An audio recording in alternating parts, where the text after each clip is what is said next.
One of the world's oldest mountain ranges, the Aravali Hills, is at the center of a growing political and environmental storm, one which will affect the lungs of every person living in Delhi. That is what the opposition in India is suggesting.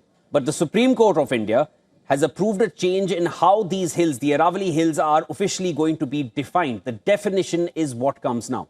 Let's break that down and let's talk about this entire controversy. The new definition of the Aravali Hills, which has been approved by India's Supreme Court in November just last month, it classifies only landforms rising 100 meters or more above local relief, along with their slopes and adjoining areas, as part of the Aravali range. Anything that is not 100 meters will not be considered the Aravalis. Now, if two such hills that I just defined, if they are within 500 meters of each other, the intervening land, that is basically the land between, will also be treated as part of the Aravali range. There, that height does not matter as long as it is adjoining two hills of that definition within a 500-meter range. The formula accepted by the Supreme Court was recommended by the central government, and it relies on a classification that was attributed to geologist Richard Murphy, given decades ago. Now, there was another formulation which was on the table, and this was proposed by the Forest Survey of India, FSI. It has proposed that landforms above a state's local elevation and with a slope of at least 3 degrees would be considered part of the Aravalis. Environmentalists claim that it would have covered a much larger area. The difference between these two formulae is the point of reference for measuring the bases. A local relief refers to the lowest point in the immediate surroundings of a hill. On the other hand, local elevation refers to a state's lowest point in relation to sea level. So for Rajasthan, the level is 115 meters.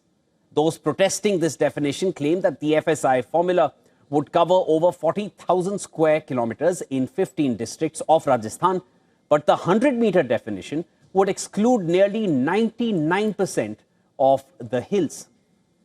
So the government claims the new definition will actually bring more than 90% of the Aravali region under protected area.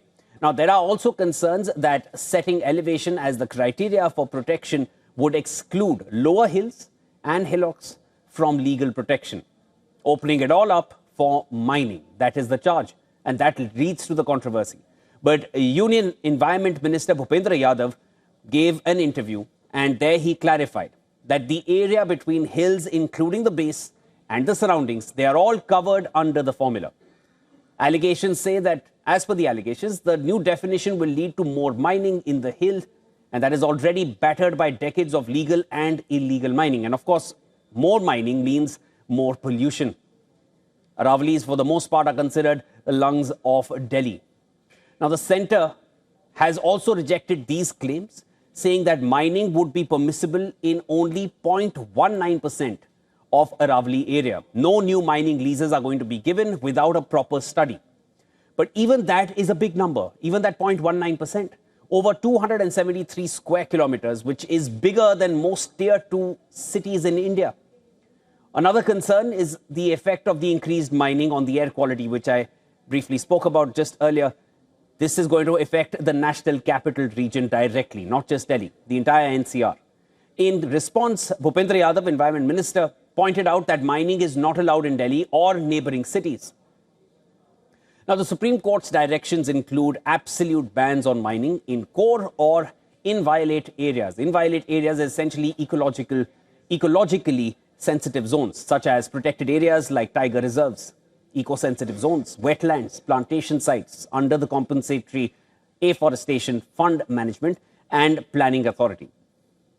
No new mining leases anywhere in the Aravali Hills and ranges will be granted without a management plan for sustainable mining prepared by the Indian Council of Forestry Research and Education. This plan must identify permissible areas only where ecologically justified, assess environmental impacts and carrying capacity, mandate restoration and rehabilitation after mining. And mining may only be permitted after this scientific conservation-centric plan is finalized and a proper study is done.